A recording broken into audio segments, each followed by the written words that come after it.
let's just pretend we're decorating a dresser and we have 4 plants. So we'll put one on the right, and then I would do a cluster of 3 on the left. And you want that cluster of 3 to be at different levels. You never want to have all your plants on the same level. You want to maybe bump one up with some books or a bigger pot, something that's taller, or just get different plants have different heights, right? So you have a snake plant that's taller, a philodendron or silver satin pothos is going to be more drapey. So levels are huge when you're decorating with numerous plants. So that's like the first tip, is just look at levels. You want to create different heights and variation with the plant. Actually, since you just said that, I'm realizing the reason why I've hated this one section of my plant area, because they're all at the same level and it just looks bad. It just like is displeasing, and I could not figure out why. And that just like cracked me, because I'm looking at it and I'm like, man, all those plants are the same height, and like I did not even know that was why, but it just fell off. But it's the same with shelf styling. Like anything like that. You don't want everything to be the same, because then there's no 3-dimension. If you had, one row of plants here and then another one behind it, that would give you that 3-dimensional appearance. You'd be able to see all of the beautiful leaves and the foliage coming through.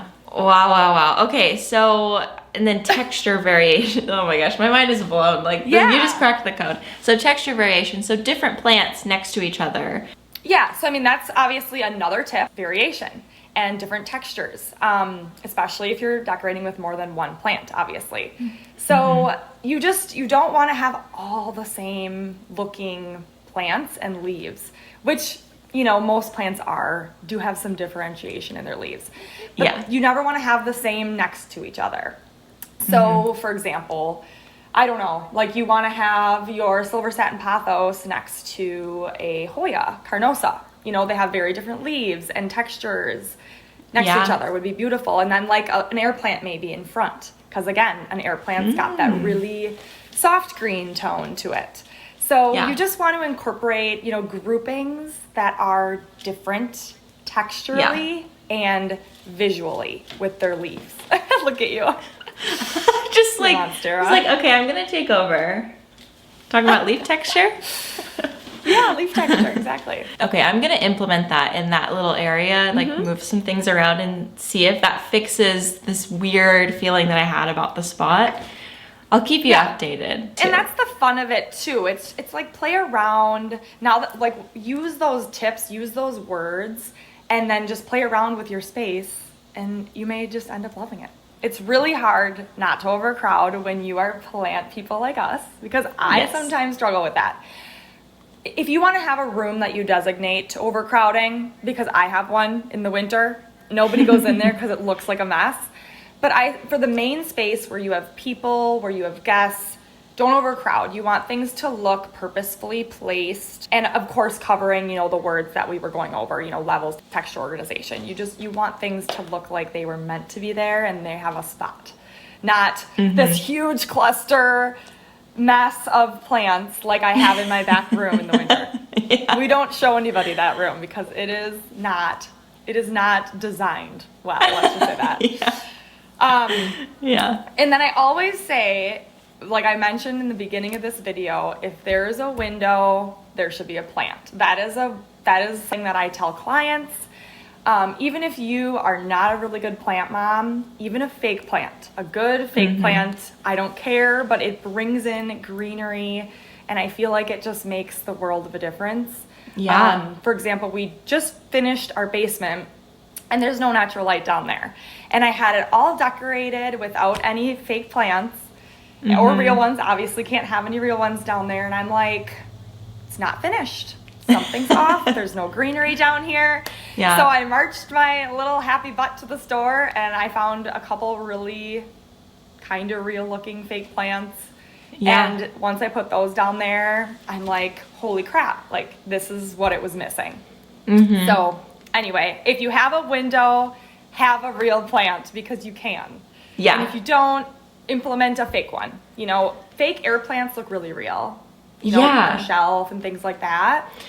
So, I was gonna say, like, fake plants is sort of a big debate in the plant community. Like, is this weird or is this something that we should do? Because obviously you don't want to put a plant in a place where it's not going to succeed. Where have you found the best fake plants? Crate and Barrel has beautiful, really real looking air plants. I have gotten a couple of air plants from there. They're not super expensive. They're definitely like under $20. But I have really good luck at Target in the Studio McGee line. My fake tree that I bought for the basement actually was from Target Studio McGee line. And again, the prices are fairly reasonable there. But those are probably the two stores that I have the best luck. Pottery Barn actually has a very real Orbifolia. I think that's how you pronounce that one right there. Yeah. Right? Yeah. But they have an extremely realistic looking Orbifolia at Pottery Wait, that's Barn. fake? This is real. This is real. Okay, wait. I was Barn, like, that looks so real. Yeah, this is real. But Pottery Barn has this plant in a fake version that I literally had to go up and feel to believe that it was fake. So Wow. Okay. So there are some decent plants that you can get that are fake, that look really real, but there's not a ton out there. Yeah. So those are three stores that I would suggest, you know, if you have a basement like me that you're like, oh my God, I need greenery down there, but there's no windows. That's a great option for you. But upstairs, fake plants aren't allowed for me. I have all the real ones up here because I have a lot of windows, so. Yeah. Every house is obviously going to have a different feel. Everyone has their own personal style. So how would you suggest like incorporating that into your house plants? Obviously, you always want to look around at your home, check out, okay, what vibe do I have going? Am I a colorful lover? Or are you a little bit more like me, very neutral? I have a lot of grays, whites, creams, and of course greenery going. But you want to implement that with your planters because you don't want like a ton of orange terracotta and colorful planters if you are more of a neutral lover. So actually, for example, I have one right here.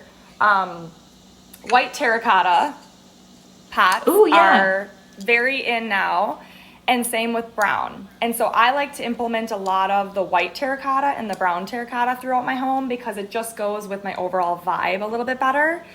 And of course, I do have a couple vintage orange terracotta as well. And you can implement that if you're a neutral lover, but not too much. I just say like a little pop of orange there, a little over there, you know, along with your neutral.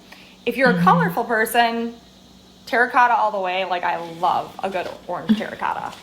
See? Exactly. I love the orange terracotta. I think my vibe is very like earthy.